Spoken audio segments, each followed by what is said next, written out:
The letter arrived on a Tuesday in April of 1879, sealed with the wax stamp of the Denver and Rio Grande Railway, and it changed the course of Caroline Vaughn's life before she had even broken the seal. She was 26 years old, unmarried by choice rather than misfortune, and she made her living in Denver painting portraits of cattle barons' wives and landscapes for men who wanted proof of the fortunes they had carved from raw stone and timber. She was good at her work, better than good, though the men who hired her rarely said so outright. They paid her, which she supposed was its own kind of compliment, though a colder one than she would have liked. The letter was from a railroad surveyor named Mr. Aldous Whitfield, and it explained, in the clipped language of a man used to giving orders, that the Denver and Rio Grande required a skilled artist to accompany a survey party into a remote valley in the Colorado high country, there to render detailed paintings of the terrain that photography, still cumbersome and unreliable in such wild places, could not adequately capture. The pay was substantial. The danger, Whitfield noted almost as an afterthought, was considerable, as the valley lay deep in territory still contested by scattered bands of Ute who had not yet been fully removed to reservation lands, and the mountains themselves were unforgiving to those who did not know them. Caroline read the letter 3 times before she decided to accept it. She told herself it was for the money, and that was true enough. She told herself it was for the adventure, and that was true as well.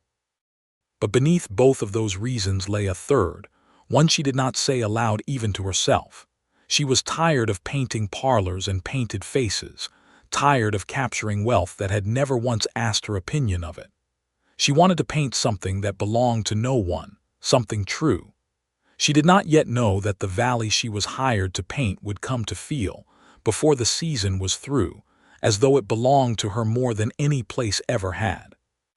Nor did she know that its truest heart would be shown to her not by the mountains themselves, but by a man who lived among them, the way a hawk lives among the wind. The stagecoach ride from Denver to the railhead at a settlement called Placer's Bend took the better part of 3 days, and from there Caroline continued by mule train, her crates of paints and canvas lashed carefully to the animals' backs, into country that grew wilder and more silent with every mile. By the time she reached the survey camp at the mouth of what the maps optimistically labeled Silverthread Valley, she had shed most of her city manners along with her city shoes, which had proven useless on the rocky trail, and were now packed away in favor of sturdy boots she had purchased, at some expense, from a trader in Placer's Bend. The camp itself was a rough assembly of canvas tents pitched near a rushing creek, with Mr. Whitfield presiding over a dozen men who measured and staked and argued about grades and gradients with the seriousness of men deciding the fate of nations. Whitfield himself was a narrow man with a narrow mustache, precise in his movements, and he greeted Caroline with a handshake that felt more like an inspection than a welcome. "Miss Vaughn," he said, looking her over as though checking an invoice against delivered goods, "I confess I expected someone older." "I assure you my paintings are not younger for it," Caroline said, and something in her tone made one of the surveyors nearby smother a laugh into his coffee. Whitfield did not smile. "You will need a guide," he said instead. "The valley proper is still 3 days' ride from here, up through terrain no wagon could manage. I have arranged for a man to take you. He knows this country better than any of my surveyors, though I confess I find him difficult to manage." "Difficult how?" "You will see," Whitfield said, with the air of a man washing his hands of a problem. "His name is Harlan Sullivan. He trapped and hunted through these mountains for the better part of 10 years before the beaver went scarce, and he has stayed on doing God knows what since. Some kind of a hermit, though he trades enough furs and does enough tracking work for the railroad that we cannot call him entirely lost to civilization. He will meet you here within the hour, I expect. He is never late, whatever else might be said of him." Caroline had imagined, from Whitfield's description, a grizzled and half-savage figure, and when Harlan Sullivan rode into camp astride a rangy gray gelding, leading a second pack mule behind him, She found that her imagination had not been entirely wrong, though it had failed to account for several things at once. He was, first, enormous. Not merely tall, though he was that, standing well over 6 feet even before he swung down from the saddle, but built with the kind of dense, working muscle that came from years of hauling traps and hides and firewood through country that offered no easy paths. His shoulders strained the seams of a buckskin coat that had clearly been made for him, and had still grown tight across the back with time and use. His forearms, bared where he had rolled his sleeves against the day's heat, were corded and brown from the sun. His hair was dark, threaded here and there with premature gray, and long enough to brush his collar, tied back loosely with a leather cord that did little to contain it. A beard, close-cropped but full, covered a jaw that looked as though it had been carved rather than grown. But it was his eyes that caught her, gray-green and startlingly direct, the eyes of a man who had spent so long reading the wilderness for danger that he had forgotten how to look at anything without assessing it first. He assessed her now openly, in a way that might have offended her had it not seemed so utterly without cruelty. It was the way one might look at a length of rope before trusting one's weight to it. "You're the painter," he said. His voice was low and rough, unused to conversation but not unkind. "Caroline Vaughn," she said, extending her hand. He looked at it a moment before taking it, as though the gesture were foreign to him, and his grip was careful, restrained, the grip of a man who understood his own strength and had learned to mind it. "Harlan Sullivan," he said. "Whitfield tells me I'm to get you into the valley and back out again with your paints and your neck both intact." "I would be grateful for both," Caroline said. Something that might have been the ghost of a smile moved beneath his beard, there and gone so quickly she almost doubted she had seen it. "We leave at first light," he said. "Bring only what you need. The trail doesn't forgive extra weight, and neither do I."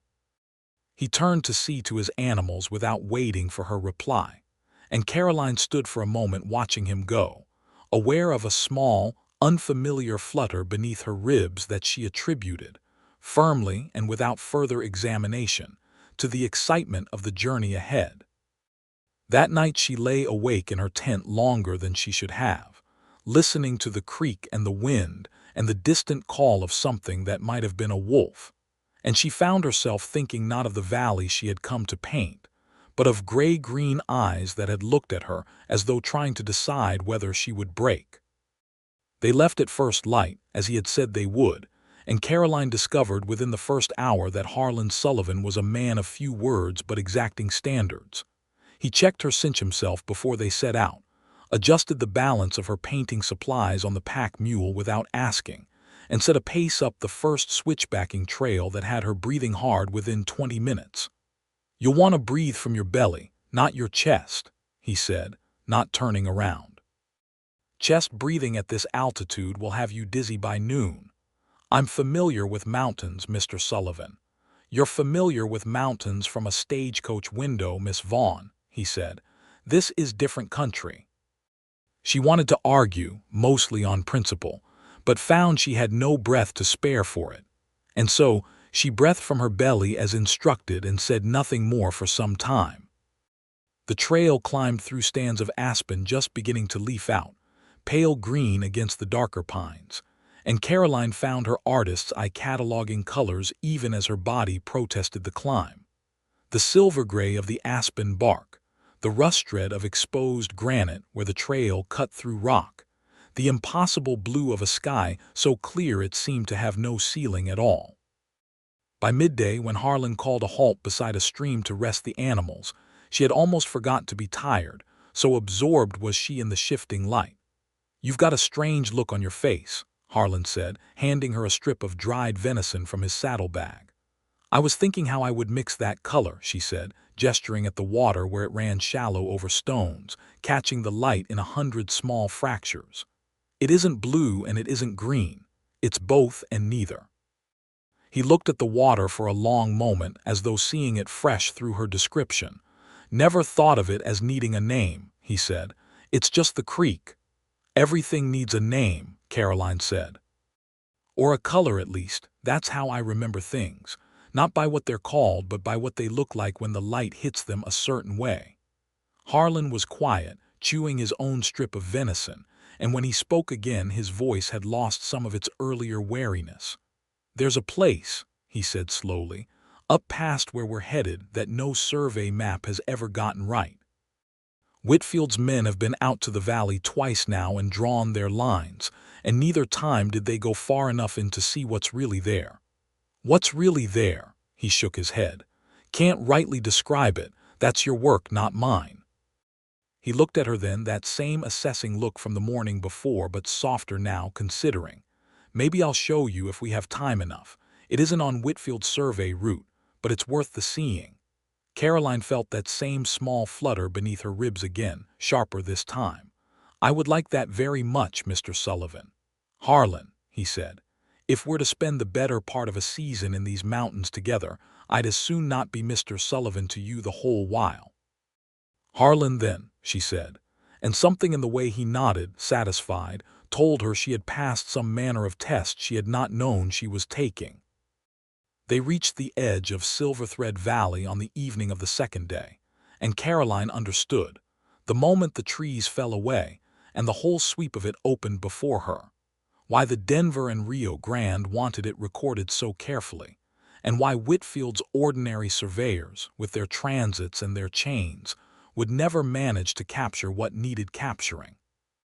The valley ran perhaps 6 miles from end to end, cradled between two ranges of peaks still capped with the last of the winter's snow, and a river ran through the center of it in wide, lazy curves, silver in the fading light, flanked by meadows of new grass already thick with early wildflowers.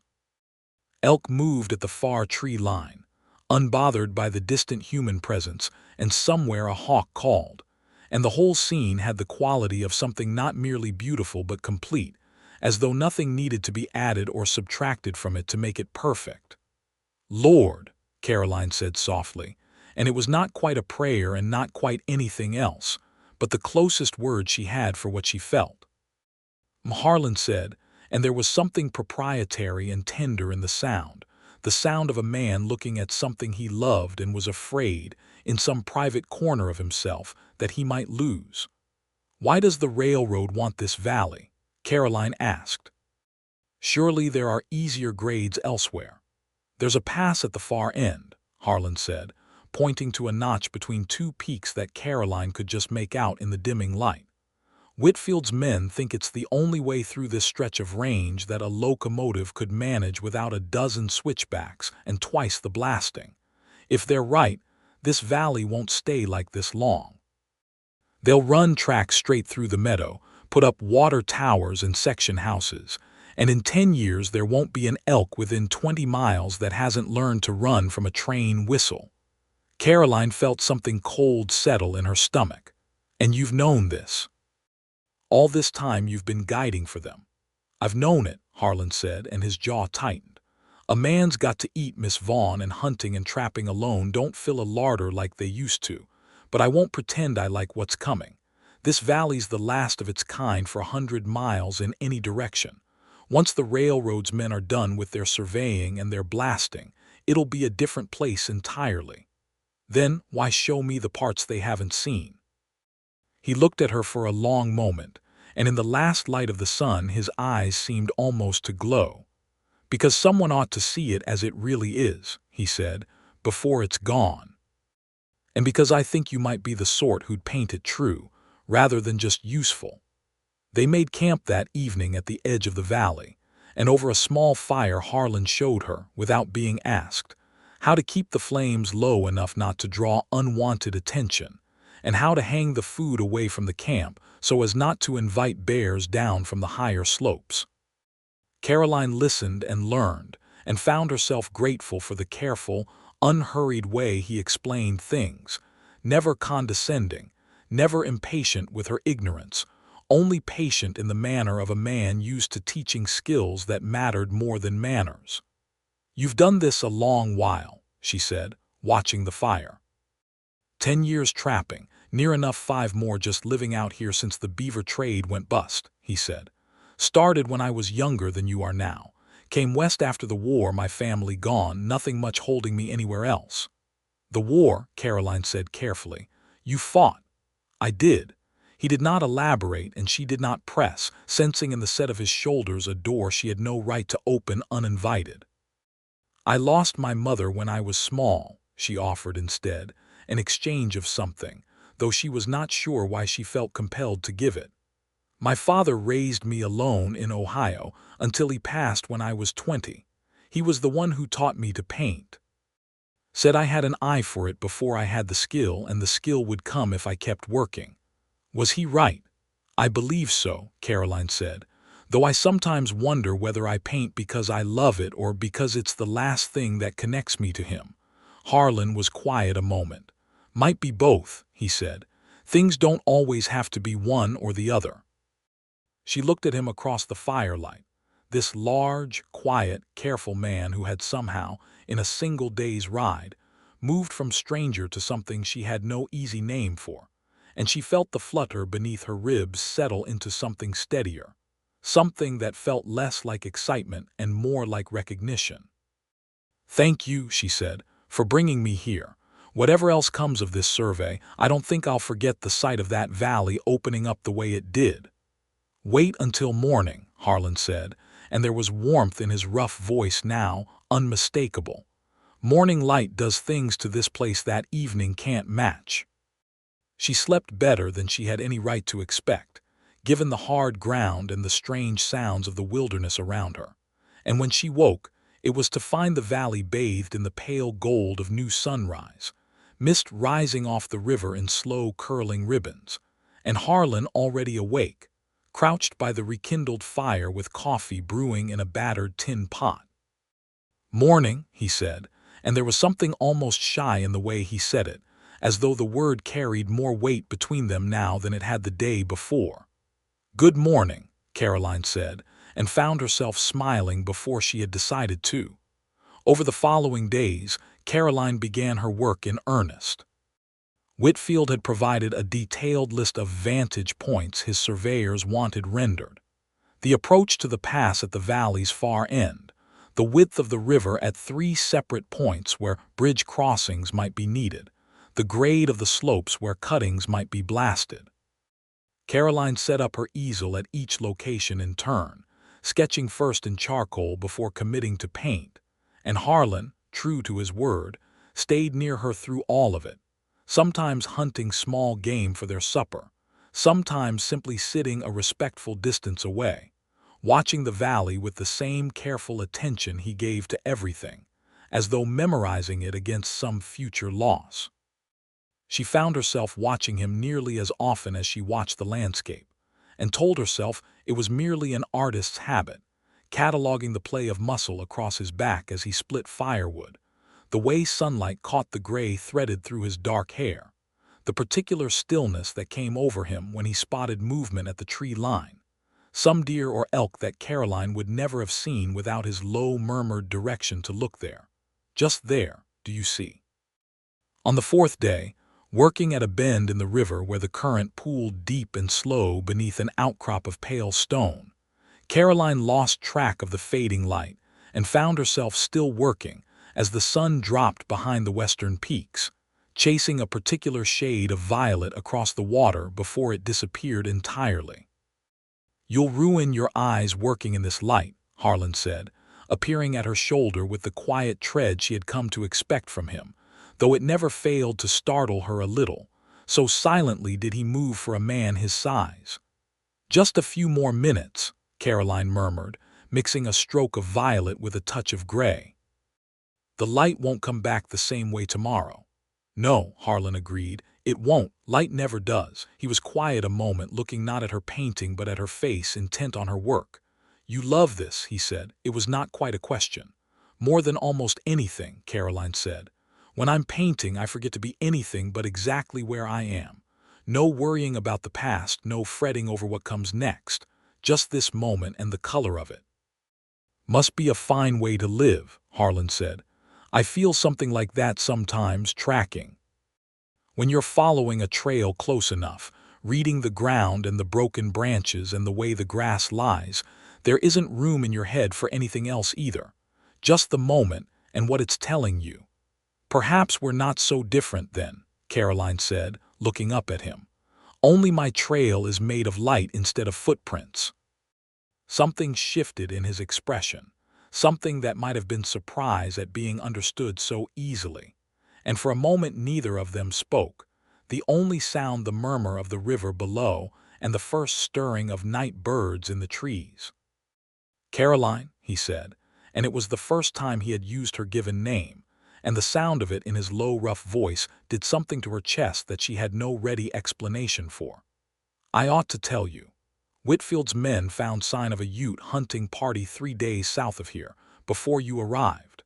Nothing hostile, near as anyone could tell, just a band moving through on their usual seasonal routes, same as they've done longer than any of us have been alive. But it means we ought to be careful how far we range from camp, and careful about fires after dark. Are we in danger? I don't believe so, Harlan said. I've traded with Ute bands before, hunted alongside some of their men in leaner years. Most of the trouble that gets talked about in towns like Placer's Bend comes from folks too scared or too greedy to see straight, not from the Ute themselves, who have got more reason to be wary of us than the reverse, given everything the government's done to push them off land that was theirs long before any railroad man ever dreamed up a line through these mountains. His jaw tightened, the same look he'd worn when speaking of the coming tracks through the valley. This whole territory, Caroline, it wasn't empty before white men came looking to tame it. Folks like to forget that when it's convenient. Caroline considered this, turning it over. You sound as though it troubles you, guiding for the very railroad that will do the pushing. It troubles me plenty, Harlan admitted. But there's precious little one man can do to stop a railroad once it's decided where it means to go. Best I can manage is to make sure nobody gets hurt who doesn't have to, and maybe see that the record made of this place before it changes forever is a true one. That's where you come in, though I don't suppose Whitfield thought of it that way when he hired you. No, Caroline said softly, I don't suppose he did. They stood together a moment longer in the gathering dark, and when Harlan finally reached to help her gather her supplies, his hand brushed hers over the paint box, and neither of them pulled away quite as quickly as courtesy might have demanded. The days that followed took on a rhythm that Caroline found herself treasuring more than she had expected to. She would wake early, often before the sun had fully cleared the eastern ridge, and find Harlan already tending the fire, coffee brewing, occasionally a rabbit or a brace of grouse already cleaned and ready for the spit from some pre-dawn hunt. They would eat together, talking little at first, comfortable in a silence that had none of the awkwardness she associated with strangers, and then set out for whatever vantage point Whitfield's list required that day. She learned things about him in pieces, the way one learns a landscape, not all at once but through accumulated small revelations. She learned that he had been born in Tennessee, the son of a blacksmith, and that he had lost both his parents to fever within a single terrible week when he was 17, an event he spoke of only once and never again, his voice flat with an old grief he had clearly spent years learning to carry without buckling. She learned that he had fought for the Union, not from any grand political conviction, but because it was, in his words, the side his conscience could live with, and that he had seen things in that war he still would not speak of, not to her, not perhaps to anyone. She learned that he had come west afterward because the mountains offered a kind of silence the rest of the world could not, and that he had found, in trapping and later in guiding, not merely a livelihood, but a way of being that suited the wounded parts of him that towns and crowds and the ordinary business of civilized life did not know how to touch. And she found herself telling him things in return that she had told no one, not even in Denver, where she had lived for 6 years among people who considered themselves her friends. She told him about her father's slow decline, the years of nursing him through illness that had taught her patience she had not known she possessed. She told him about the men who had courted her in Denver, respectable men with respectable prospects, and how she had turned each of them away because something in her had always recoiled from the particular flatness in their eyes when they looked at her paintings. A flatness that said they saw her talent as a pleasant accomplishment rather than the truest part of who she was. "You've never found a man who looked at your work and saw you in it," Harlan said one evening, understanding this before she had fully articulated it herself. "No," Caroline admitted, "not until now." She had not meant to say it, and the words hung in the air between them, more confession than she had intended. Harlan looked at her across the fire, and something in his gray-green eyes had gone very still, very intent. "Caroline," he said slowly, "I am not a man of society or manners or the sort of prospects a woman like you ought to be looking for." "I did not ask what sort of man you are," Caroline said, her heart beating hard against her ribs. "I told you what I have found being here with you." He was quiet a long moment, and she watched him war with something internal, some old caution or old wound that made him slow to reach for what stood so plainly in front of him.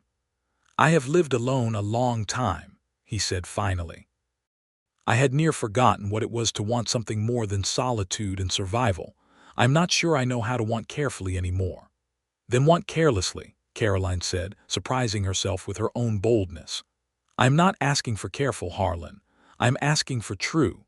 He rose then, crossed the small space between them, and knelt beside where she sat, close enough that she could feel the warmth radiating from him, close enough to see the way the firelight moved in his eyes. "Caroline Vaughn," he said, low and rough, "I think I have been half in love with you since you shook my hand at Whitfield's camp and did not flinch from the look I gave you." "I think," Caroline said, her voice barely above a whisper, "that I fell the rest of the way somewhere on the trail up, watching you read this whole valley like it was a book only you knew how to open." He reached up slowly, as though giving her every chance to pull away, and cupped her face in one broad, work-roughened hand, his thumb brushing gently along her cheekbone. She did not pull away. She leaned into his touch instead, and when he bent his head and kissed her, softly at first, and then with a hunger he had clearly been restraining for days, she felt something in her chest crack open like ice breaking on a spring river, releasing a warmth she had not known she was capable of holding. When at last they drew apart, both a little breathless, Harlan rested his forehead against hers, his large hands still cradling her face as though she were something precious and fragile, despite every evidence to the contrary in the sturdiness of her own hands and the calluses forming on her fingers from weeks of hard travel. "I have wanted to do that," he admitted, "since you called the creek a color that had no name." Caroline laughed, a sound of pure joy that surprised her with its suddenness. "I have wanted you to do that," she said, "since you told me chest breathing would leave me dizzy by noon, and I realized you were the sort of man who paid attention to things other men never bothered to notice." They sat together a long while after that, her head resting against his broad chest, his arm around her shoulders, listening to the fire and the river and the vast, breathing silence of the mountains around them. And Caroline thought, with a certainty that surprised her in its completeness, that whatever else came of this survey, of Whitfield's railroad, of the valley's uncertain future, she had found here something she had not known she was looking for, and she did not intend to let it go easily. The morning after their first kiss dawned clear and impossibly bright, and Caroline woke to find Harlan already gone from camp, though a note of sorts, scratched in charcoal on a flat piece of bark, informed her he had gone to check a game trail and would return before midday. She smiled at the crude lettering, imagining his large hands working carefully to form the words, and set about her own morning routine with a lightness she had not felt in years.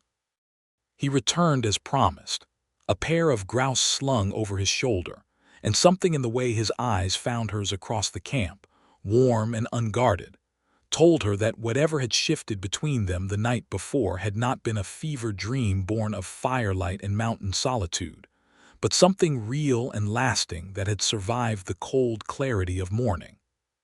"I have been thinking," he said, setting down his kill and coming to sit beside her where she had begun sketching the valley's eastern ridge. About that place I mentioned, the one none of Whitfield's surveys have properly seen. I have not forgotten, Caroline said. Will you show me today? If you are willing to leave the easel behind for an afternoon. It's a climb and no place for canvas and paints, not on the way there. But I think, once we've reached it, you will want to have brought them after all. They set out an hour later, Harlan carrying only a rifle and a coil of rope, Caroline in her sturdiest boots, and the trail he led her along was unlike any she had yet traveled in the valley, climbing steeply away from the river through dense stands of spruce before emerging onto a rocky shoulder that gave a dizzying view back down over the meadows they had left behind. Caroline's breath came hard in the thinning air, and more than once Harlan's steady hand caught her elbow when her footing faltered on loose scree, his grip sure and strong, never once making her feel less capable for needing the steadying, only grateful that it was there. Not far now, he said, after they had climbed perhaps an hour, and Caroline, trusting him completely, found the strength for one more push up a final steep pitch of trail that seemed to end abruptly against a wall of gray granite. But it did not end. Harlan led her around a fold in the rock that her eye had entirely missed, revealing a narrow cleft barely wide enough for a single person to pass through sideways. And beyond it, unbelievably, the ground opened into a hidden pocket valley Caroline could never have imagined existed from any vantage point below. It was small, perhaps a quarter-mile across, ringed entirely by sheer granite walls that rose on every side like the walls of some vast natural cathedral, and at its center lay a lake so still and so clear that it perfectly mirrored the peaks and sky above, doubling the whole impossible scene into a symmetry that made Caroline's breath catch in her throat. Wildflowers grew in profusion along the lake's edge, colors she had rarely seen in such concentration, and a waterfall fed the lake from some hidden source high in the rock, its constant murmur the only sound besides the wind and, somewhere overhead, the thin cry of an eagle circling. "Harlan," Caroline breathed, and found she had no other words at all. "I found it my second year out here," he said quietly, standing close behind her, his hands resting lightly on her shoulders as though he too needed the anchor of touch to steady himself against the sight. "Never told another living soul, not the other trappers, not Whitfield, not anyone. Something about it felt like it ought to stay secret, like showing it to the wrong person might spoil whatever makes it what it is. Why show it to me then?" "Because you are not the wrong person," Harlan said simply. "Because I think you might be the only person I have ever met who would look at this place and understand, without my having to explain it, why it matters." Caroline turned in his arms to face him, tears standing unexpectedly in her eyes. "This is the heart of the valley," she said. "This is what Whitfield's surveyors never saw, never could see, because they were only ever looking for grades and gradients and the shortest distance between 2 points on a map." "This is the heart of it," Harlan agreed. "And once the railroad comes through below, laying track through the meadow, blasting the pass at the far end, I do not know how long this place will stay hidden. Enough men working enough seasons in this valley, someone is bound to find the cleft eventually, and once it's found it won't stay quiet the way it has all these years." "Then we must paint it," Caroline said, with sudden fierce determination. "Not for Whitfield, not for the railroad.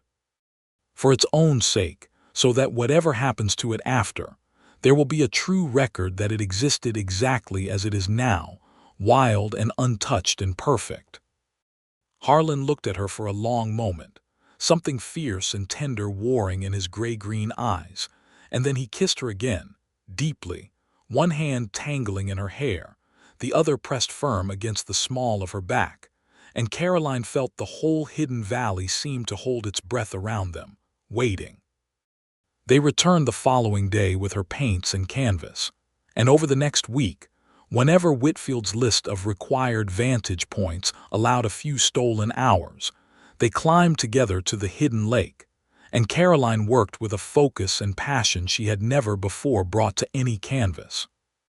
Harlan sat nearby as she painted, sometimes reading from a small, worn volume of poetry he confessed, a little sheepishly, to carrying in his saddlebag for years, sometimes simply watching her work, his presence a steady warmth at the edge of her vision that never once felt like an intrusion on her concentration, only a comfort that deepened it. She painted the lake at dawn, when mist rose off its surface and the granite walls glowed pink with first light. She painted it at midday, when the water turned an impossible sapphire beneath the high sun.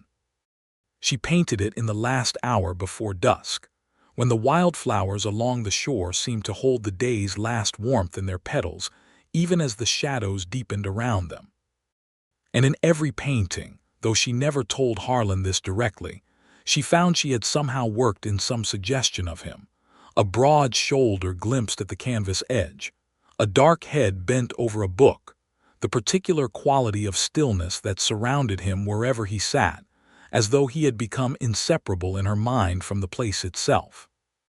It was on the 7th visit to the hidden lake, as the light was failing and Caroline was cleaning her brushes in the lake's cold, clear water, that Harlan came to sit beside her at the shore, his expression unusually solemn.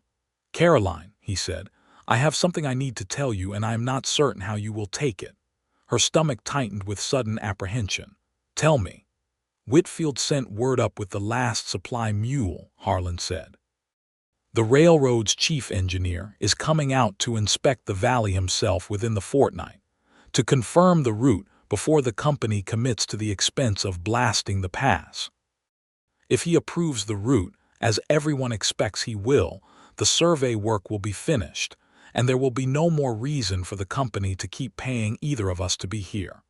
Caroline set down her brush slowly. "You are telling me our time here is coming to an end." "I am telling you that," Harlan said, "and I am telling you something else besides, which is that I do not know how to imagine going back to living out these mountains alone, the way I have these past 5 years, now that I have known what it is to have you beside me." He took a breath, and for the first time since she had met him, Caroline saw something like fear cross his rugged features, fear not of any physical danger but of something far more vulnerable. "I am not a man of means, Caroline. I have a small cabin 2 valleys over, built with my own hands, and enough skill at hunting and trapping and guiding to keep food on a table, but I have no fortune to offer you, no fine house, none of the comforts a woman of your talents might reasonably expect." "Harlan Sullivan," Caroline said, turning to face him fully, "are you asking me something, or simply working yourself into a state of worry over a question you have not yet found the courage to speak?" A short, surprised laugh escaped him, breaking some of the tension in his shoulders. "I suppose I am asking," he admitted, "though I confess I have never done this before and I find I do not know the proper way of it." "There is no proper way," Caroline said gently, taking his large, calloused hand in both of hers. "There is only the true way, and I think you have already shown me that every day since I met you." Harlan drew a breath, steadying himself, and then, still sitting there at the edge of the hidden lake with the last light fading gold across the water, he said, "Caroline Vaughn, I love you. I did not expect to love anyone again, not after everything I lost, not living the way I have chosen to live. But you have shown me that a man can be strong and still be gentle, can live alone in the wilderness and still want desperately not to be alone anymore. I am asking you to marry me. I am asking you to make a life with me here in these mountains, and I swear to you I will spend every day of that life making certain you never regret the choosing." Caroline felt tears spill freely down her cheeks now, tears of a happiness so complete it felt almost too large for her chest to contain. "Yes," she said, and then, laughing through her tears, "Yes, Harlan, 1,000 times yes. I have never wanted anything so certainly in my whole life." He kissed her then, and the hidden valley held its silence around them, the waterfall murmuring its endless song, the first stars beginning to prick through the darkening sky above the granite walls, and Caroline thought that whatever the railroad did to the valley below, whatever changes the coming years might bring, this moment, this place, this man, would remain forever untouched in the truest part of her heart. They walked back down to the main valley in the deep dusk, hand in hand, neither speaking much, both still absorbing the enormity of what had just passed between them, and it was only as they came within sight of their camp's fire that they realized something was wrong. A second fire burned near their own, larger and less carefully tended, and 3 horses Caroline did not recognize stood picketed nearby. Harlan's whole body went taut beside her, his hand tightening around hers, and he drew her gently but firmly behind him as they approached. "Stay close," he murmured. "Let me speak first." The men at the fire turned as they approached, and Caroline saw with some relief that they wore the rough canvas coats of railroad surveyors, though none were faces she recognized from Whitfield's camp. Their leader, a heavy-set man with a florid face and small, calculating eyes, rose to greet them with a smile that did not quite reach those eyes. "Sullivan," the man said, "didn't expect to find you out wandering after dark. And this must be the painter Whitfield's been paying so handsomely to sketch pretty pictures for the board of directors." "Who are you?" Harlan asked, his voice flat and wary. "Name's Garrett Fenn," the man said. "I work survey business for the company, same as your Mr. Whitfield, though I answer to different men higher up the chain. I've come ahead of the chief engineer to confirm certain particulars about the route before he arrives, and it happens I've heard tell there might be a shorter path through this valley than the one Whitfield's been surveying. Something involving a hidden lake, tucked away in the high rock. You wouldn't happen to know anything about that, would you, Sullivan?" Caroline felt her stomach drop, and beside her she felt Harlan go very still, dangerously still, the stillness of a man deciding how much danger he was in before he chose his next words. "I know these mountains better than most," Harlan said carefully. "But I don't recall mentioning any hidden lake to anyone." "No," Fenn said, his smile widening unpleasantly. "You wouldn't have, would you? But one of my men happened to be tracking a wounded elk 2 days back and came across a set of fresh footprints leading up through a cleft in the rock nobody in this outfit had marked on any map. Followed them out of curiosity, and found himself looking down at the prettiest little lake he'd ever laid eyes on. Said it might make for a fine water source for a section house, if the railroad decided to run a spur line up that direction someday. Said there was paint splashed on some rocks nearby, too, like somebody'd been cleaning brushes there recent." Caroline's blood went cold. Someone had found the hidden lake. Someone had seen the place Harlan had kept secret for 5 years, the place that had become, in these past weeks, the truest and most private part of both their hearts. "That lake isn't on any survey route," Harlan said, an edge entering his voice now. "It's got no bearing on the railroad's line through this valley." "Maybe not directly," Fenn allowed. "But water rights matter plenty to a railroad building through dry country, Sullivan, and a lake that clean and that reliable, tucked away where nobody's likely to interfere with it. That's the kind of asset a company takes note of. Might be worth more to the Denver and Rio Grande than you'd think. Might be worth enough that the company decides a spur line and a reservoir dam are worth the extra expense, whatever effect that might have on the pretty scenery." His small eyes flicked to Caroline, taking her in with an assessment she found deeply unpleasant.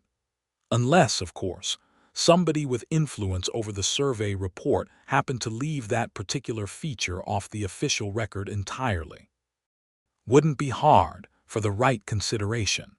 Whitfield answers to the board same as I do, and the board answers mostly to whoever's holding the largest number of shares." The implication hung heavy in the firelit air, and Caroline understood with sudden clarity exactly what Fenn was suggesting. A bribe, an omission bought and paid for, the hidden lake's existence traded quietly out of the official record in exchange for money that would flow, presumably, into pockets that had no business profiting from such an arrangement, Fenn's own pocket foremost among them. "I don't deal in that kind of business," Harlan said, his voice low and dangerous now in a way Caroline had not heard from him before. "No," Fenn's smile did not waver. "Pity. Might have been profitable for a man in your position. guiding for wages when you could be guiding for a share of something considerably larger. But suit yourself, Sullivan. The lake's found now regardless. Whether it goes in Whitfield's official survey or not, the company knows of it, and the company will do with that knowledge whatever serves its interests best. Your painter friend's pretty pictures won't change that outcome one way or another. He turned his gaze pointedly to Caroline. Unless, of course, Miss Vaughn here has some particular skill at persuading company men to see reason where their profits are concerned. I understand talented women can be quite persuasive when properly motivated. Harlan moved so fast Caroline barely registered it before he had crossed the distance between himself and Finn, one large hand closing hard around the front of the surveyor's coat, hauling him half off his feet with an ease that spoke to the sheer physical power coiled in Harlan's frame. "You will speak of Miss Vaughn with respect," Harlan said, his voice gone quiet in a way far more frightening than shouting would have been. "Or you will find yourself walking back to Whitfield's camp on foot, and I promise you the walk will feel considerably longer than it needs to." Finn's companions had risen at this, hands moving toward the rifles leaning near their saddles, but something in Harlan's bearing, some absolute certainty of purpose, made even that small movement falter and still. "Harlan," Caroline said softly, placing a hand on his arm. "He isn't worth the trouble." Harlan held Finn a moment longer, his eyes hard as flint, before releasing him with a shove that sent the heavier man stumbling back several steps. "You've made your point, Sullivan," Finn said, straightening his coat with shaking hands, his earlier oiliness replaced now with genuine anger. "But you'd be wise to remember whose payroll you're on. A man in your position doesn't have the luxury of making enemies among the company's men." "I've lived 30 years without your company's payroll," Harlan said. "I expect I can manage a few more if it comes to that." Finn and his men gathered their things and departed within the hour, riding off into the darkness toward Whitfield's camp, and Caroline and Harlan sat together by their own fire long into the night, both shaken by what had transpired. "He is right about one thing," Harlan said finally, staring into the flames. "The lake's found now regardless of what either of us wants. There's no putting that discovery back in its box." "Then we must make certain that whatever happens to it, it happens honestly," Caroline said, "and not through some bribe paid to a man like Finn to quietly profit off information he has no right to hold over anyone. We must go to Whitfield directly, before Finn has the chance to twist the story to his own advantage." Harlan looked at her, something like admiration warming his troubled expression. "You've a fighter's spirit for a painter." "I have spent 6 years in Denver watching men like Finn decide the fate of things far larger than themselves, purely for their own profit," Caroline said. "I did not travel 3 days by stagecoach and 2 more by mule to watch that same pattern repeat itself here, in the one place I have found that still feels untouched by that kind of greed." They rode for Whitfield's main camp at first light, leaving their own camp standing, and the journey back down through the valley passed in tense silence, both of them turning over what they might say, what argument might carry weight against a man like Finn who clearly had influence with the company's board. Whitfield received them with visible surprise, and greater surprise still once Harlan had recounted, in careful and measured terms, the confrontation of the previous evening. "Finn," Whitfield said, his narrow face tightening with distaste, "I had my suspicions about that man's methods, though I confess I did not expect him to attempt something so brazen on my own survey grounds. He was quiet a moment, considering. You understand, of course, that I cannot simply ignore the lake's existence now that it has been discovered. My survey report must be accurate, whatever the consequences of that accuracy might be." "We are not asking you to falsify anything," Caroline said. "We are asking that whatever record you make, it be made honestly, without Finn's private interests corrupting what should be a straightforward account of what exists in this valley. If the railroad decides, after honest consideration, that the lake serves the company's purposes as a water source, that is a decision the company is entitled to make. But it should not be a decision purchased through some backroom arrangement that lines Fenn's own pockets at the expense of the truth, or at the expense of a place that deserves better than to be treated as a mere commodity. Whitfield studied her for a long moment, something shifting behind his precise, careful features. "You feel strongly about this valley, Miss Vaughn. I have spent 3 weeks painting it," Caroline said. "I have come to know it as well as I know my own hands. Yes, Mr. Whitfield, I feel strongly about it. I believe any person of conscience would, given the chance to see it as I have seen it." Whitfield glanced at Harlan, who stood silent but resolute beside her, and something like understanding passed across the surveyor's narrow face. "I begin to see why Mr. Sullivan has been somewhat distracted these past weeks," he said, not unkindly. "Very well. I will make my report accurately, including full documentation of the lake, and I will make certain that documentation reaches the company's board directly, through proper channels, rather than allowing Mr. Fenn any opportunity to intercept or manipulate it for his own purposes. I cannot promise you what the company will ultimately decide to do with that information, whether they choose to develop the lake as a water source or leave it as it stands, but I can promise you the decision will be made on honest terms." It was, Caroline understood, the most that Whitfield could reasonably offer, a man bound by his own position within the company's hierarchy, and she found herself grateful for even this small victory of principle over Fenn's naked greed. "Thank you," she said. "Do not thank me yet," Whitfield said. "The chief engineer arrives within the fortnight, as I mentioned before. Much may yet depend on his judgment, and on whatever influence Fenn manages to exert before that judgment is rendered. I would advise you both to prepare yourselves for whatever outcome that inspection brings, be it favorable to your wishes or otherwise." They returned to their own camp with cautious hope rather than certainty, and the following days passed in a strange, suspended quality, Caroline continuing her painting even as thoughts of Fenn and the coming chief engineer weighed on both their minds. Harlan grew more watchful, scouting the perimeter of their camp each evening before dark, and though he said little of his worry aloud, Caroline saw it in the tension that had settled into his broad shoulders, a tension that had not been there in the earlier, more carefree weeks of their acquaintance. It was on the 5th day after their confrontation with Fenn that the chief engineer arrived, a man named Cornelius Ashworth, considerably older than Whitfield and considerably more direct in his manner, a man who had clearly spent decades assessing terrain with a practical eye that valued utility above sentiment. He toured the main valley with Whitfield over 2 days, examining the proposed route with evident satisfaction, and on the 3rd day, at Whitfield's insistence, he made the climb up through the hidden cleft to view the lake for himself, Harlan and Caroline accompanying the party at Ashworth's specific request.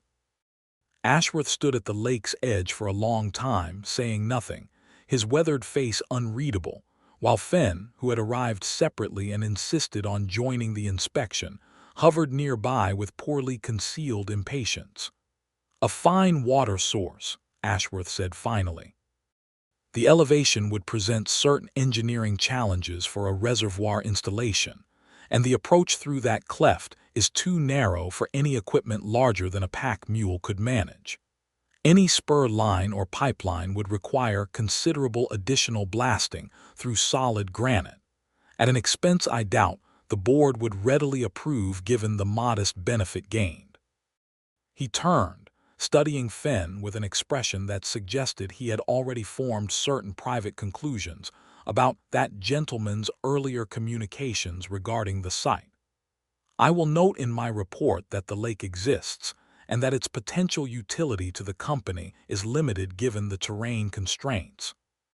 I see no compelling reason to recommend the additional expense of development, particularly when the main valley already provides adequate water access along the primary rail route."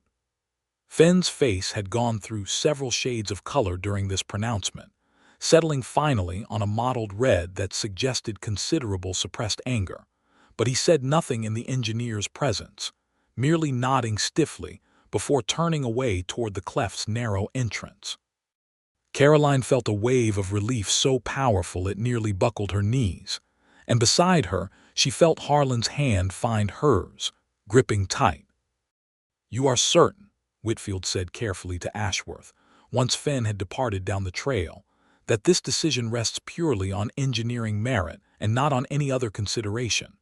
Ashworth gave Whitfield a long, level look. "I have been building railroads for 30 years, Whitfield. I have seen men like Fenn come and go, always looking for some private angle to line their own pockets at the company's expense, or at the expense of whatever unfortunate land happens to lie in their path. I do not care to be one of the fools who lets such men dictate engineering decisions that ought to be made on sound practical grounds alone. This lake will remain as it is. The railroad has no need of it, and I see no reason to disturb it merely to satisfy one surveyor's greed for a commission he has no legitimate claim to earn."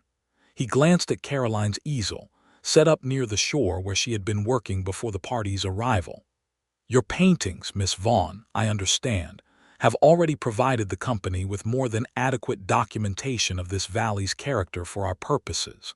I have seen several of them at Whitfield's camp. They are remarkable work.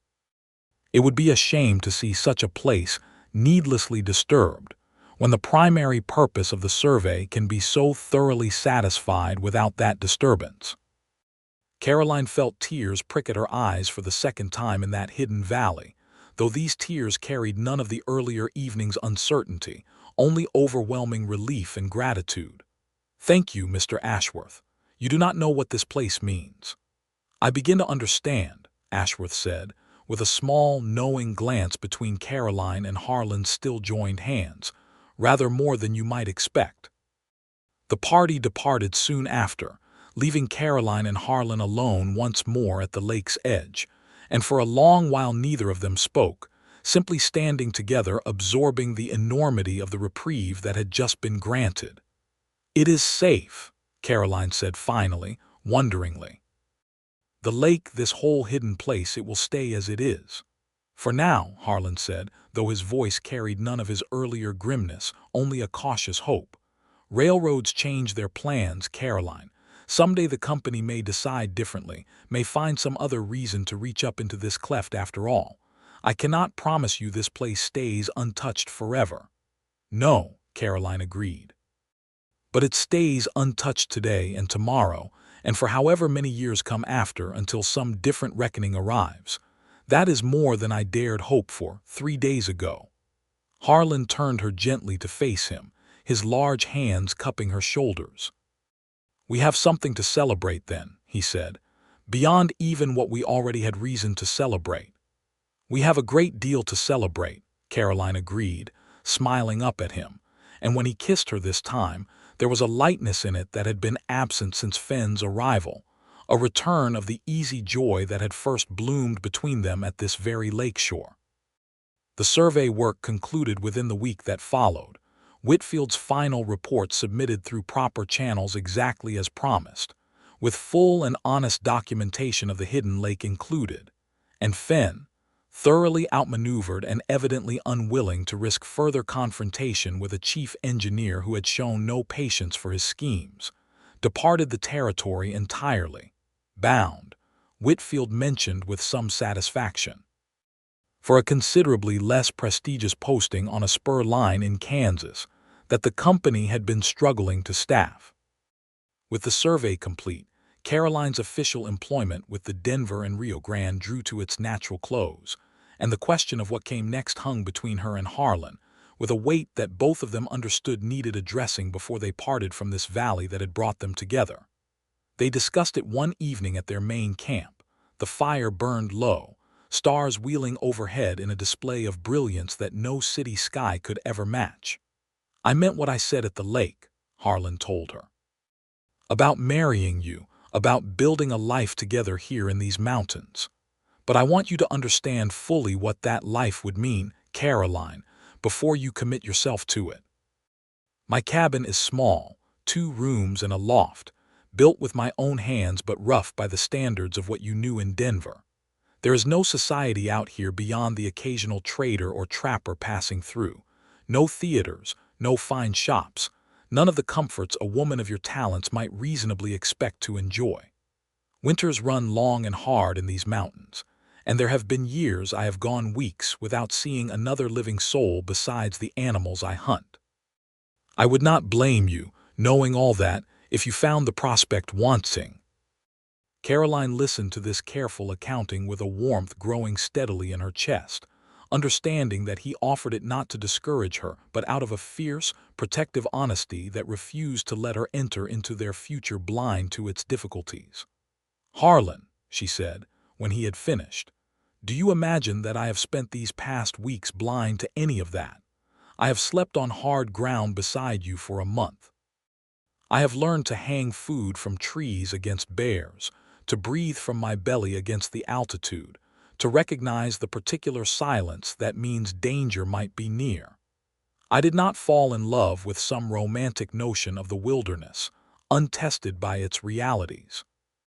I fell in love with the reality itself, hard ground and long silences and all, because I fell in love with the man who showed me how to live within it, and because that same man showed me, in this valley's hidden heart, that solitude and beauty are not opposites but companions, each making the other more precious." "You would give up Denver," Harlan said, still needing to hear it plainly. "Give up whatever society and comfort you knew there, for a cabin in the mountains and a husband who has nothing to offer beyond his own two hands, and whatever the land provides." "I would give up considerably more than that for you," Caroline said, "though I do not consider it giving up anything at all, Harlan. I consider it choosing, finally and completely, the life that feels most true to who I actually am, rather than who Denver society expected me to become. And as for my painting, I do not think these mountains will offer any shortage of subjects worth capturing. I suspect, in truth, I shall never run short of things worth painting here, not if I lived 100 years in this territory." Harlan pulled her close then, and Caroline felt the last of whatever reservation had lingered in him dissolve entirely into simple, uncomplicated joy. "We will need to find a preacher," he said against her hair. "Nearest one I know of keeps a small church in Placer's Bend, though whether he is there year-round or only passing through, I confess I do not know for certain." "Then we shall find out," Caroline said, "and if he is not there, we shall wait until he arrives or find another means entirely. I have waited 26 years to find you, Harlan Sullivan. I do not intend to let a few more weeks of waiting for a proper ceremony trouble me overly much." They traveled to Placer's Bend together within the week, and found, to their considerable relief, that the circuit preacher, a genial and weathered man named Reverend Josiah Cobb, happened to be passing through on his regular rounds and would remain in the settlement for 3 more days before continuing on toward the next town on his circuit. The wedding, when it came, was a small and simple affair, held in the modest wooden church that served Placer's Bend, attended by a scattering of townsfolk, several of Whitfield's surveyors who had grown fond of Caroline during her weeks at the base camp, and Whitfield himself, who arrived somewhat unexpectedly to serve, at Harlan's slightly awkward request, as a witness to the ceremony, given that Harlan had no family of his own remaining to stand for him. "I confess," Whitfield said afterward, shaking Harlan's hand with unusual warmth, "when I first assigned you to guide Miss Vaughn, I expected nothing more than a straightforward business arrangement. I did not anticipate this particular outcome, though I cannot say I am anything but pleased by it." "Neither did I, Whitfield," Harlan admitted, "though I find myself grateful beyond measure that it turned out this way regardless." Caroline wore a simple dress of pale blue cotton, purchased hastily from the general store in Placer's Bend, nothing so fine as the gown she might have worn for a Denver society wedding. But she had never felt more beautiful in her life than she did standing at the front of that humble church, Harlan beside her in his best buckskin coat, his dark hair combed back neatly for the occasion, his gray-green eyes fixed on her, with an intensity that made her feel as though nothing else in the world existed beyond the two of them, and the vows they were about to exchange. "Do you, Harlan Sullivan," Reverend Cobb intoned, "take this woman to be your wife, to love and cherish in sickness and in health, for as long as you both shall live?" "I do," Harlan said, his rough voice carrying an unmistakable tremor of emotion. "And I promise besides, Caroline, that I will spend every day making certain you never regret this choosing." "Do you, Caroline Vaughn," Reverend Cobb continued, "take this man to be your husband, to love and cherish in sickness and in health, for as long as you both shall live?" "I do," Caroline said, her voice steady and sure despite the tears standing bright in her eyes. "And I promise, Harlan, that wherever we build our life together, I will paint it true, every color of it, for as long as I have hands to hold a brush." When Reverend Cobb pronounced them married, Harlan gathered her into his arms and kissed her before the assembled witnesses with a thoroughness that drew laughter and applause from the small gathered crowd. And Caroline felt, standing there in his embrace in that plain little church, that she had never in her whole life been more certain of anything than she was of this moment, this choice, this man. They spent their first night as husband and wife in the small room above the Placer's Bend general store that served, on the rare occasions the settlement hosted overnight visitors, as its only lodging, and in the privacy of that modest space, Caroline discovered new depths to the tenderness she had already come to know in Harlan, his careful strength finding new expression in the gentleness with which he held her, the reverence with which he touched her, as though she were something infinitely precious that he could not quite believe had chosen to be his. "I love you," he murmured against her hair in the darkness, his large arms wrapped protectively around her. "I have loved you, I think, longer than I have properly understood, and I intend to keep on loving you for every day the good Lord grants me the chance to." "I love you too," Caroline whispered back, curled against the warmth of his broad chest, feeling more safe and more cherished than she had ever felt in her entire life. "Whatever comes, Harlan, wherever we build our life, I know now that home means wherever you are." They traveled the following day to Harlan's cabin, 2 valleys over from Silverthread, and Caroline found it exactly as he had described, small and rough by Denver standards, but built with evident care and skill, every joint fitted true, every beam solid against the mountain winters it had already weathered for years. She set about making it her own in the weeks that followed, hanging what few decorative touches she had brought with her, arranging her paints and canvases in the loft space that offered the best light through the cabin's single generous window. And by the time the first real snows of autumn began dusting the higher peaks, the cabin had become, unmistakably, a home rather than merely a shelter. Their life together settled into a rhythm that Caroline found more deeply satisfying than any she had known in Denver. Harlan continued his hunting and trapping through the colder months, supplemented now by occasional guide work for trappers and traders passing through the region, work he took more selectively than before, no longer needing to accept every commission that came his way now that he had Caroline's painting income to help sustain their household. For word had spread, through Whitfield's connections, and through the railroad men who had seen her work, of the talented painter who had captured Silverthread Valley so vividly. And commissions began arriving with gratifying regularity from ranchers and townsfolk throughout the territory who wanted their own land and livestock, immortalized with the same skill. Caroline painted through that first winter with a joy and freedom she had never known possible, no longer constrained by Denver society's expectations of what a woman's art ought to depict, painting instead whatever caught her eye and her heart.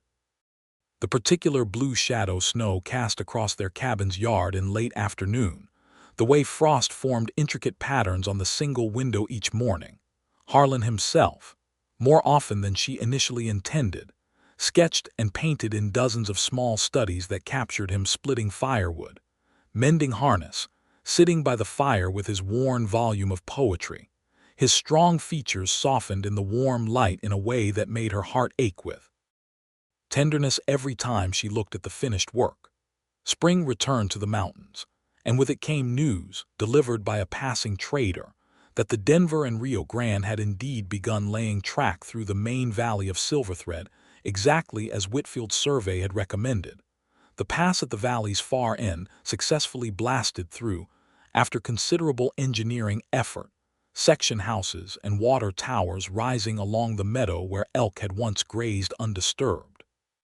Caroline felt a pang of genuine sorrow at this news, remembering the valley as she had first seen it, wild and complete and untouched. But she felt also a quieter gratitude that the hidden lake, at least, remained exactly as it had always been, protected now not merely by its difficult approach, but by Ashworth's official determination that its development served no practical purpose worth the expense. "We should go back," Harlan said one evening, when the spring thaw had cleared enough of the high trails to make travel feasible again. "Not to the main valley necessarily, though I confess I have some curiosity to see what the railroad has made of it, but to the lake, Caroline. I think it is time we returned there together, as husband and wife rather than merely as guide and painter." They made the journey in early June, and Caroline found, climbing once more through the narrow cleft into that hidden pocket of granite and water and wildflowers, that the place had lost none of its power to move her, despite the changes she knew now marked the valley below. The lake lay exactly as she remembered it, still and clear and perfectly mirroring the peaks above, wildflowers crowding its shores in the same profusion, the waterfall's murmur unchanged, and standing there beside Harlan, her husband now rather than merely her guide, Caroline felt the full weight of everything that had happened in the year since she had first seen this place, everything they had built together from that first tentative kiss by the lakeshore fire. "I have news," Caroline said, as they sat together at the water's edge, watching the afternoon light shift slowly across the granite walls. "News?" Harlan asked, something in her tone catching his attention immediately. "I am expecting," Caroline said, watching his face carefully, uncertain how the news would land, though she hoped fervently that his response would match the joy blooming in her own chest. "A child, Harlan. Come winter, I believe, though Dr. Emerson in Placer's Bend was not entirely certain of the exact timing when I saw him last week." For a moment Harlan simply stared at her, his rugged features frozen in an expression she could not immediately read, and then slowly a smile broke across his face, wide and unguarded and full of a joy she had rarely seen him express so openly. "A child," he repeated wonderingly, as though testing the words for their full weight. "Caroline, a child. Our child." He gathered her into his arms with a gentleness that belied his enormous strength, holding her as though she were the most precious thing in all the territory, which, Caroline thought, in that moment she supposed she was to him. "I did not dare hope for this so soon. I have thought sometimes these past months about what it might mean to have a family again after so many years without one, but I did not let myself hope too hard, for fear of wanting something I could not have."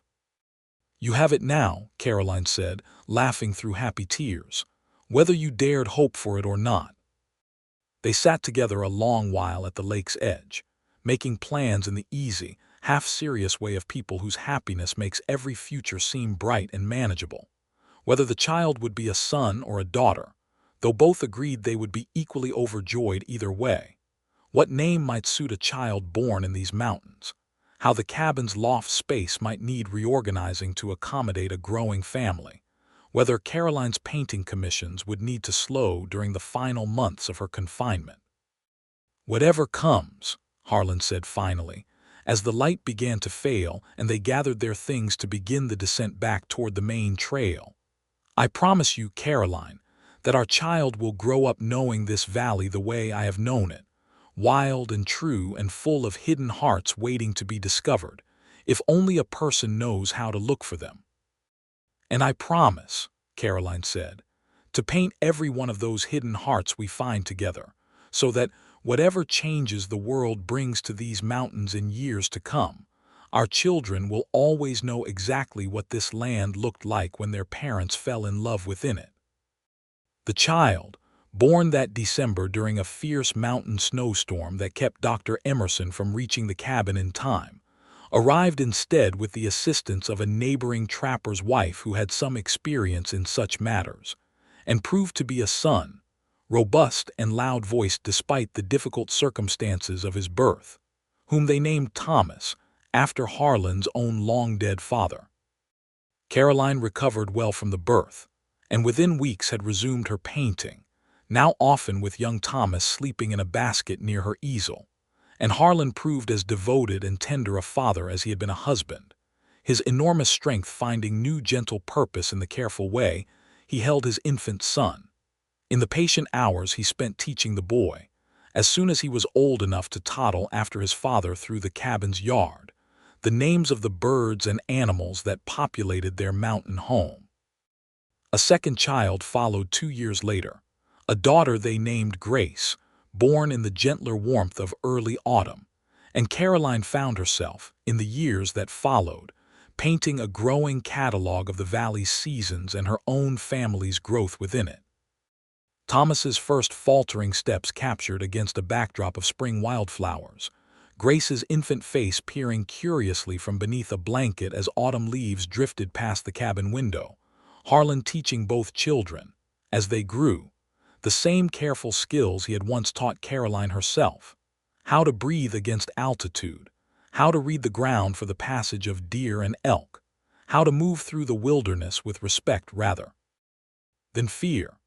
They returned to the hidden lake often through those years, sometimes alone as they had first discovered it together, sometimes with Thomas and Grace scrambling ahead of them through the narrow cleft, delighted by the secret wonder of a place that felt, to their young eyes, like something out of the fairy stories Caroline told them by the fire on long winter evenings. Caroline continued to paint the lake through every season, through every year, watching her own skill deepen and mature alongside her understanding of the place itself, until she had accumulated, by the time Thomas turned 10 and Grace turned 8, a collection of paintings that traced not merely the lake's changing seasons, but the whole unfolding story of her family's life within these mountains.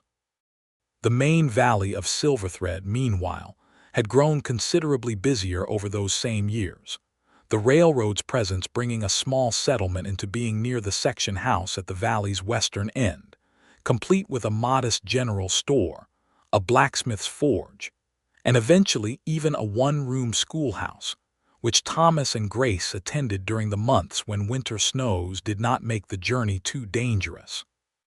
Caroline felt, on her occasional visits to this growing settlement, a complicated mixture of feelings: sorrow for the wild, untouched valley she had first painted, tempered by genuine appreciation for the community that had grown up in its place, a community that included, among its residents, several families who had come to admire Caroline's paintings enough to commission their own portraits and landscapes, ensuring that her artistic reputation, and the modest but steady income it provided, continued to grow alongside her family. Harlan, for his part, had gradually shifted the balance of his work away from trapping, which had grown less profitable as fur markets continued their long decline, toward guiding work for the steady stream of surveyors, hunters, and eventually even early tourists drawn by railroad advertisements promising spectacular mountain scenery, work that kept him closer to home more often than his earlier years of solitary trapping had allowed, a change Caroline knew he treasured as much as she did, given how much he had come to value the daily presence of his family after so many years of solitary wilderness living. On the 10th anniversary of their meeting, marked by Caroline with the same careful attention to detail she brought to her paintings, Harlan surprised her by suggesting they travel back to the hidden lake alone, without the children, who were by then old enough to be left in the capable care of a neighboring family for a few days. They made the climb together on a clear September morning, the aspens along the trail already beginning to turn gold, and when they emerged through the narrow cleft into the hidden valley beyond, Caroline felt the same breathless wonder she had felt that very first time, a decade earlier, when Harlan had first shown her this secret place. 10 years, Harlan said, standing beside her at the lake's edge, his dark hair now more thoroughly threaded with gray than it had been when she first met him, though his broad shoulders and powerful frame remained as strong and capable as ever, weathered by a decade of mountain living into something even more solid and dependable than before. 10 years since I first brought you here, not knowing what it would come to mean. Did you know, even then, Caroline asked, that it would come to mean so much? Harlan considered this seriously in his careful way. I think, he said slowly, some part of me knew the moment you called that creek a color with no name. I had lived alone in these mountains long enough to have given up expecting anyone to see them the way I saw them, to understand why a man might choose solitude and hardship over the comforts of town living, simply for the sake of a beauty that most folks never bother to notice at all. And then you arrived, and within days you were naming colors in the water and asking questions about the light that no one else had ever thought to ask me, and I began to hope, cautiously, that maybe I would not have to choose between this life and companionship after all. I am glad, Caroline said, leaning her head against his shoulder, that you did not have to choose. I am glad every single day that this valley brought us together, and that its hidden heart became, in time, the heart of our whole family's life.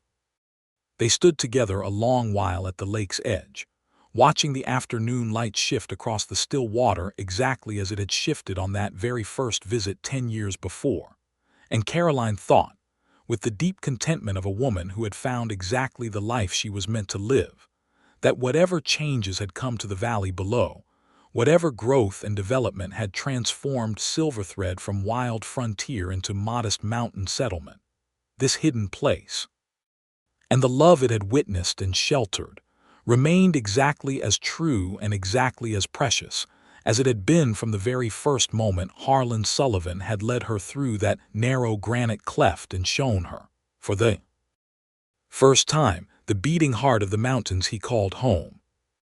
They descended together as the light began to fail, hand in hand as they had walked that very first evening after his proposal, and below them, scattered lights already beginning to glow in the windows of the growing settlement at the valley's western end, waited the wider life they had built together.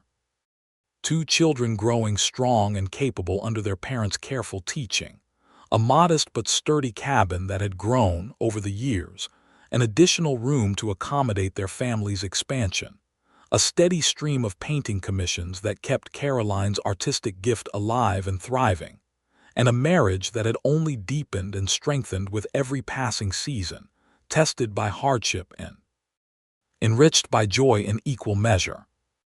Caroline Vaughn Sullivan, as she had signed her paintings for a decade now, thought, watching her husband's strong, familiar silhouette against the darkening sky as they walked the last stretch of trail toward home, that she had come to this valley intending only to paint its landscape for a railroad's practical purposes, never imagining that she would find, hidden within its granite heart, a love so complete and so lasting that it had become, in every meaningful sense, the truest subject of every canvas she had painted since. And Harlan Sullivan, walking beside her with their joined hands swinging gently between them, thought that he had spent 5 long years believing solitude was the only life the mountains could offer a man like him, never imagining that a painter from Denver would arrive one spring morning and show him, through her patient attention to light and color and the small true details of the world, exactly how much beauty and connection he had been missing, and exactly how much richer his mountain life could become once he allowed himself to share it, fully and completely, with someone who understood, as few others ever could, that the wildest and most beautiful places were made even more precious by having someone to love within them. They reached their cabin as the last light faded from the western peaks, and stepped inside together to the warmth of the fire and the eventual return of their children.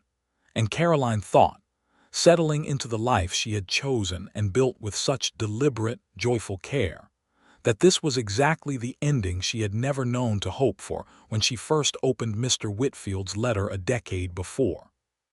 Not merely a commission completed, not merely a valley painted, but a whole life discovered, hidden away like the lake itself, waiting all along for the right person to lead her to it.